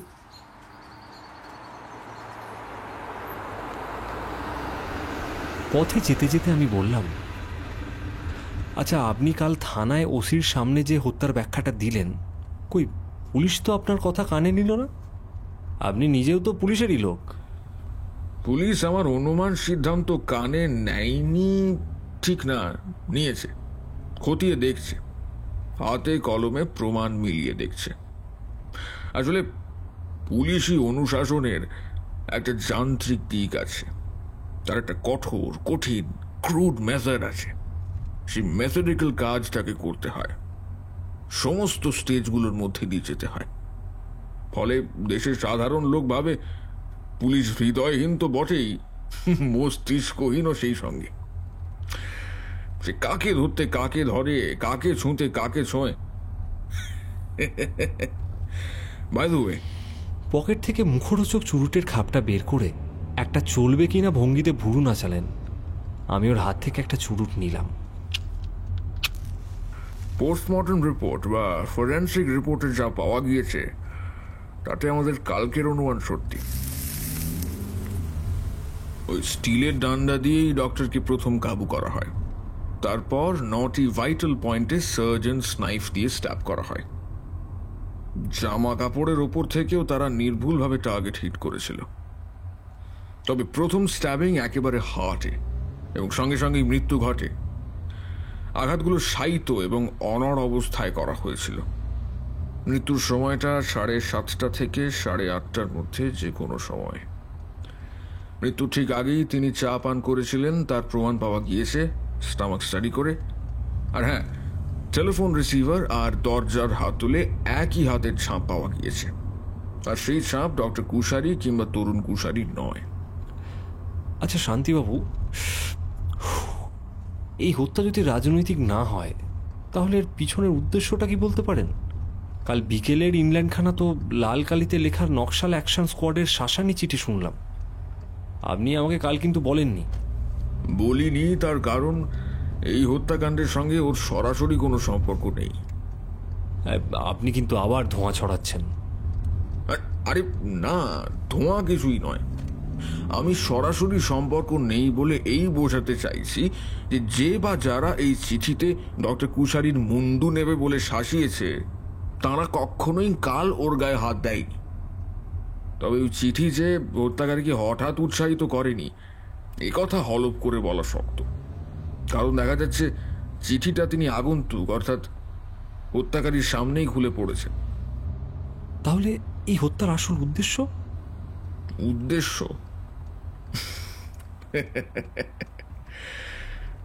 আসলে মিস্টার চন্দ, খুনের ওইটিই তো চাবিকাঠি, মোটিভ। ওটা হাতে পেলে তো হত্যাকারীকেও প্রায় হাতে পাওয়া হয়ে গেল। না মশাই, উদ্দেশ্য এখনই বলা আমার পক্ষে সম্ভব নয়। অর্থ অথবা ঈর্ষা। আর হ্যাঁ, একটা কথা বলা যায় বোধ হয়, এই হত্যাকাণ্ডটি রমণী ঘটিত হতে পারে। মানে কোনো নারী এই হত্যাকাণ্ডের সঙ্গে প্রত্যক্ষ বা পরোক্ষভাবে জড়িত থাকতে পারে। আপনি ওই অ্যাশট্রের মধ্যে সিগারেটের টুকরোটা ভালো করে লক্ষ্য করেছিলেন কি? জানি তেমন করে লক্ষ্য করেননি। করলে একটা রেড সিগন্যাল দেখতে পেতেন। Red signal? হ্যাঁ, রেড তো বটে, সিগন্যালও বই কি। সিগারেটের গোড়ায় লিপস্টিকের দাগ। আমি প্রথমে পান ভেবেছিলাম, কিন্তু আর একটি শৃঙ্গার চিহ্ন, আই মিন রঙিন টিপ। বুক পকেটে চোখে পড়ায় পরে মত পরিবর্তন করি। ফরেন্সিক আরো পরে আমায় কনফার্ম করে। বাবা, ডক্টর কুশারি সম্বন্ধে তাহলে? হ্যাঁ, তার জীবনে শিশু নাট্য ছিল না। তিনি স্ত্রী ভূমিকা বর্জিত রেখেছিলেন এই কথা ভাবার কারণ নেই। তার ফ্ল্যাটে অনেক সময় নানাবিধ মহিলা আনাগোনা করতেন, প্রতিবেশীদের কাছ থেকে জানা গিয়েছে। এই তরুণ কুমার কিন্তু আমাকে মুগ্ধ করছে মশাই। ছেলেটির সম্বন্ধে খুঁড়োর মুখে এবং লোকমুখে যেসব বিশ্লেষণ শুনেছিলাম তা ঠিক নয়। খুঁড়োর সম্পর্কে কিন্তু সে একটিও বিরূপ মন্তব্য করেনি, এমনকি ডাক্তারের এই জীবনের সম্বন্ধে একটি অক্ষরও উচ্চারণ করেনি। আচ্ছা, ডক্টর কুশারির উত্তরাধিকারী বলতে তো ওই একজনই। প্রপার্টি বলতে যা কিছু আছে তা মৃত্যুর পর তরুণ কুমারই তো পাবে। বুঝেছি আপনি কি বলতে চাইছেন। শুধু লাভ খতিয়ান দিয়ে সব বিচার তো চলে না, প্রমাণ চাই। অ্যালিবাই জিনিসটা উড়িয়ে দেওয়ার নয়। খুনের সময় তরুণ কুমার স্টেজে পুরোদস্তুর অভিনয় চলেছে। এই নাটকের নায়ক স্বয়ং তরুণ, নায়িকাটি হলো বুলবুল। সপ্তাহে 3 দিন অভিনয়, নাম করেছে নাটকটি। আর বেশি কথা হলো না। হরিতকি বাগান লেন, যেখানে একটা মোচড় খেয়ে অন্য রাস্তার কাছে আত্মসমর্পণ করেছে, সেইখানে ট্যাক্সি থেকে নামলাম আমরা।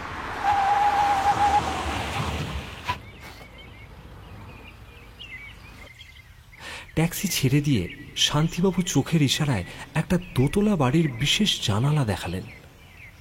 জানালার দিকে তাকিয়ে দেখতে পেলাম একটা মেয়েলি হাত জানালার পর্দা টেনে দিচ্ছে। হাতের মালিকাকে তো দেখতে পেলাম না, তবে সে যে তরুণী হবে তাতে সন্দেহ নেই। হয়তো জানালা থেকেই লক্ষ্য করছিল। দরজার পর্দা সামান্য সরিয়ে যিনি দাঁড়ালেন, তার 5 ফুট 7-8 ইঞ্চি দুরন্ত ফিগারের দিকে তাকিয়ে আমি থ হয়ে গেলাম। খবরের কাগজে মঞ্চ কথা বিভাগে যে ছবি দেখেছি শ্রীমতীর, তার সঙ্গে এর দিন রাতের ফারাক।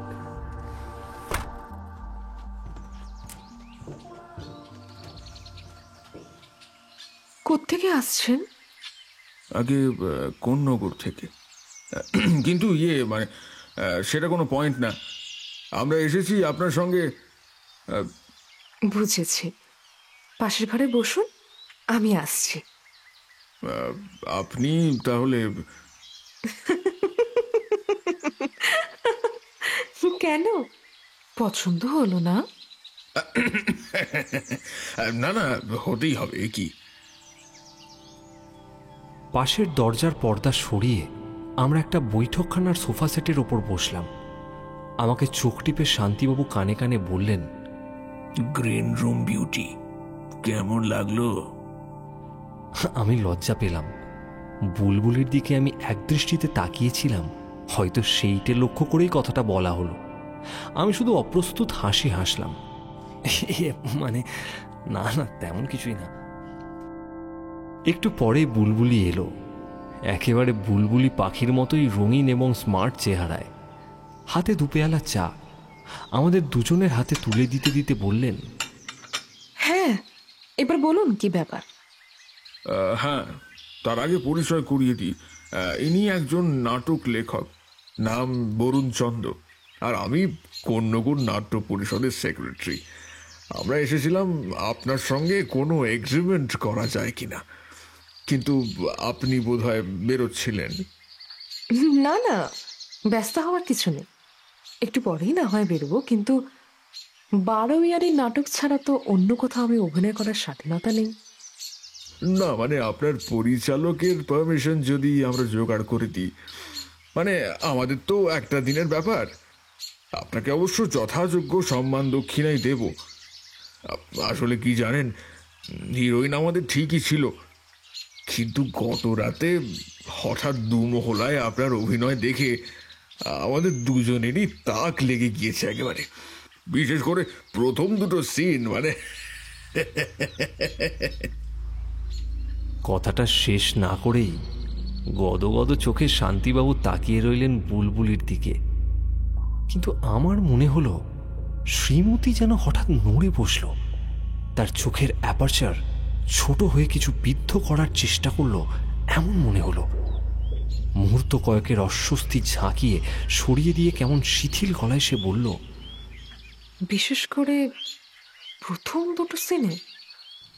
কথাটা যেন প্রশ্নও নয় আবার বিস্ময়ও নয়। বুঝি শান্তিবাবুর উচ্চারিত কথাটিরই ঈষৎ স্খলিত পুনরুক্তি। শান্তিবাবু সঙ্গে সঙ্গে লজ্জিত গলায় মাফ চাইলেন। অবশ্যই বলতে সংকোচ করছি, আপনার পুরো অভিনয় দেখার সৌভাগ্যটি আমার হয়নি। আসলে শরীরটা হঠাৎ খুব অসুস্থ হয়ে পড়ে, বোঝেনি তো, বয়স হচ্ছে। ইস, ও কি, আপনার হাতে কি হলো? বুলবুলি চমকে নিজের হাতের স্কেটিং প্লাস্টার লাগানো আঙুলটার দিকে তাকিয়ে হেসে ফেলল। ও কিছু না, কার আঙুলটা একটু কেটে গিয়েছিল। না না, আমি একটু দেখি। তারপর হাত বাড়িয়ে বুলবুলির বাঁ হাতের কাজটা একটা আঙুল ছুঁয়ে আমাদের দুজনকে অবাক করে দিয়ে বললেন, না না, আমি আসলে ওই ফোলাটার কথা আসলে এমনভাবে লাগিয়েছেন, আমি ভাবলাম বোধহয় একটা শাঁখের আংটি হবে। সঙ্গে সঙ্গে বুলবুলির মুখে 2-3 রকমের রং বদল হলো। ভেতরে ভেতরে সে কেমন একটা অস্বস্তিতে ভুগছে বুঝতে পারা গেল। সে ফ্যাকাশে হেসে বলল,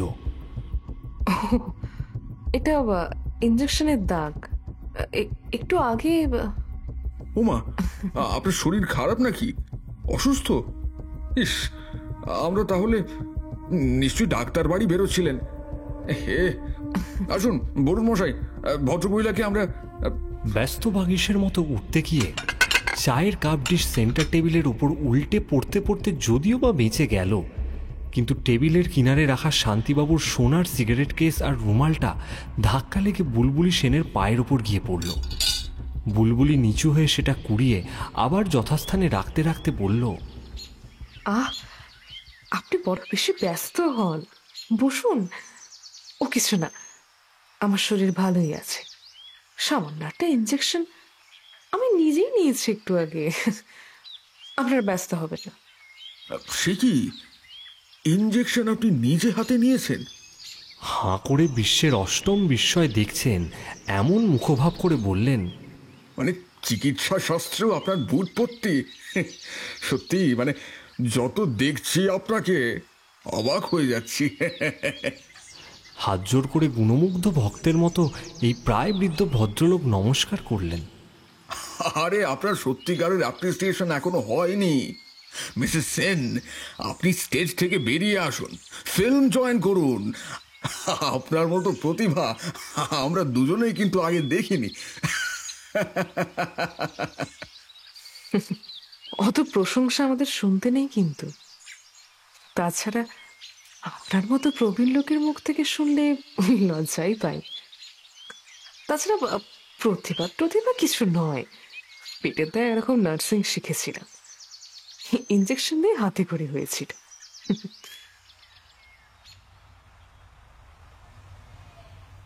একটু পরে হরিতকি বাগান লেনের সেই বাড়ি থেকে বেরিয়ে আসতে আসতে শান্তিবাবু আবার সরু গলায় বললেন, ছুঁচ দিয়ে শুরু আর ফাল দিয়ে শেষ।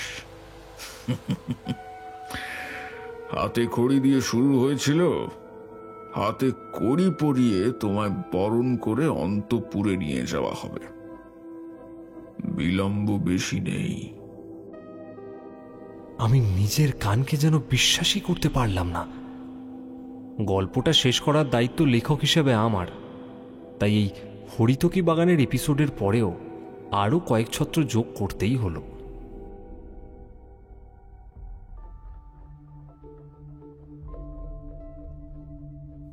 বুলবুলি সেনের আসল নাম বন্দনা সেন।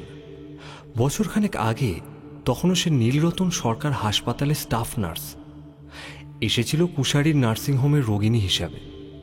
এই নার্সিংহোমের একটা গোপন সুনাম ছিল, তাই বন্দনা অ্যাবর্শন করাতে এখানেই এসেছিল, কিন্তু ডক্টর কুশারির হাত থেকে আর ফিরে যেতে পারেনি। চেহারায় বেটে খাটো রোগাপটকা মানুষ হলে কি হবে, ডাক্তার স্বভাবে ছিলেন বঁড়শির মতোই, মজবুত রকমের বাঁকা এবং তীক্ষ্ণ। তাই শেষমেশ ব্ল্যাকমেলিংয়ের শিকার হতে হয় তাকে। সেই থেকেই ফিজিক্যাল এক্সপ্লয়টেশন এবং নিয়মিত যাতায়াত। হাসপাতালের কাজ ছেড়ে দিয়েছিল বন্দনা, নাম পাল্টিয়ে বুলবুলি হয়েছিল এবং পেশাদারি মঞ্চে থেকে নামও করেছিল। দিন চলছিল এইভাবে, কিন্তু মনে সুখ ছিল না বুলবুলির। অপমানের জ্বালা এবং ঘৃণা জিঘাংসার বাষ্পে রূপ নিত মনের মধ্যে, কিন্তু শেষ পর্যন্ত কাজে দানা বাঁধত না। এমন সময় হঠাৎ বারোইয়ারি দলের সঙ্গে তার কন্ট্রাক্ট হয় এবং সুদর্শন শিল্পী তরুণ কুশারির সঙ্গে প্রণয়ের পর্ব শুরু হয়ে যায়। আর গোল বাঁধল এইখান থেকেই।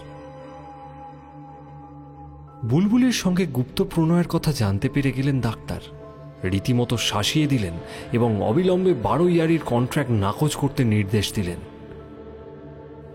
ধৈর্যের শেষ সীমায় এসে পৌঁছেছিল বুলবুলি। জীবনে অনেক ঠেকে ঠোকে ঘা খেয়ে শক্ত হয়ে ওঠা মেয়ে সে। বুঝেছিল ডাক্তার বেঁচে থাকতে তার আর নিস্তার নেই। অথচ মনে প্রাণে সে তখন ঘর বাঁধার স্বপ্ন দেখছিল, এবং সেই স্বপ্ন ডাক্তারের ভাইপোকে নিয়েই। এইরকম মানসিক অবস্থায় সেদিন সিথির ফ্ল্যাটে এসেছিল সে। অবশ্য তখনও হত্যার কোনো পরিকল্পনা তার মাথায় ছিল না। মাথায় এলো ডাক্তারের সদ্য পাওয়া চিঠিখানা দেখে। সেই চিঠিতে হত্যার ভয় দেখানো হয়েছিল এবং ডাক্তার রীতিমতো ভীত হয়ে পড়েছিলেন। তিনি বুলবুলির পরামর্শও চেয়েছিলেন। সিগারেট টানতে টানতে বুলবুলি চিন্তা করছিল, তবে সে চিন্তার ডাক্তারের বাঁচার উপায় খুঁজতে নয়, মৃত্যুটাকে কিভাবে বাড়োয়ারি রূপ দেওয়া যায় তারই দ্রুত খসড়া তৈরি করছিল সে মনে মনে। তারপর বুলবুলির পরামর্শ মতো লালবাজারে টেলিফোন করার পর যখন বরানগর থানার নম্বর ডায়াল করতে পিছু ফিরে ঝুঁকেছিলেন ডক্টর কুশারি, ঠিক তখনই স্টিলের ডান্ডার প্রচণ্ড আঘাতে তাকে ধরাশায়ী করে ফেলে বুলবুলি। মাত্র 43 কেজি ওজনের দেহটাকে ফ্ল্যাটের বাইরে টেনে নিয়ে যেতে বুলবুলির মতো বলিষ্ঠ দেহ মেয়ের খুব অসুবিধা হয়নি। পরবর্তী কার্যক্রম আপনারা আগেই শুনেছেন, শুধু ক্লু সম্বন্ধে একটু বলা দরকার। শান্তিবাবু প্রথম ক্লু পেয়েছিলেন ডাক্তারের বুক পকেটে, আলিঙ্গনকালে খসে পড়া কপালের টিপ। আর দ্বিতীয় ক্লু, শাঁখের আংটিটা যে কোনো পুরুষের আঙুলের নয় সেটা তিনি বুঝতে পেরেছিলেন। তৃতীয় সংকেত লিপস্টিক আঁকা সিগারেটের টুকরো। চতুর্থ পয়েন্ট, বুলবুলির অ্যালিবাইয়ের বিরুদ্ধে একটা মারাত্মক সূত্র। হত্যাকালে তিনি স্টেজে অভিনয় চালাচ্ছিলেন এ কথা সত্যি নয়, এক্সট্রা অভিনেত্রী সে সময় প্রক্সি দিচ্ছিল। থার্ড অ্যাক্টে অবশ্য বুলবুলি স্টেজে নেমেছিল। মেয়েরা সত্যি বড় অ্যাক্ট্রেস, কোল্ড ব্লাডেড ক্রিয়েচার তারা, স্বভাবতই নার্ভ শক্ত হয় তাদের। ডাক্তারের হত্যার কথা ভাইপোকে পর্যন্ত সে কোণাক্ষরেও জানতে দেয়নি, কিন্তু শান্তিবাবুর নাতনি দৈবক্রমে সেই রাতে ওই থিয়েটার দেখতে গিয়েছিল। মজা করে সে নায়িকা বদলের গোঁজামিলের কাহিনীটা বলেছিল শান্তিবাবুকে। শান্তিবাবু তা শুনেই অনুসন্ধান করেন। থিয়েটার হল থেকে ফটোগ্রাফ নিয়ে তিনি নার্সিংহোমের কেরানির কাছে খোঁজ করেন, ফলে নীলরতনের চাকরির ইতিহাস বেরিয়ে পড়ে।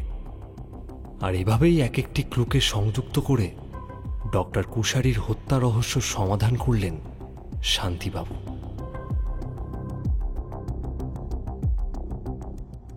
কেমন লাগলো আজকের গল্প? ভালো লাগলে অবশ্যই আমাদের চ্যানেল এসো গল্প করিকে সাবস্ক্রাইব করুন, আর কমেন্টের মাধ্যমে আপনার মূল্যবান মতামত জানাতে ভুলবেন না, যাতে আপনার মতন করে প্রত্যেকবার আমরা গল্প শোনাতে পারি। আজকের মতো এই পর্যন্তই। দেখা হচ্ছে সামনের সপ্তাহে ঠিক রাত 10:30টায়। ততক্ষণ পর্যন্ত শুভরাত্রি, ভালো থাকবেন এবং সকলকে ভালো রাখবেন।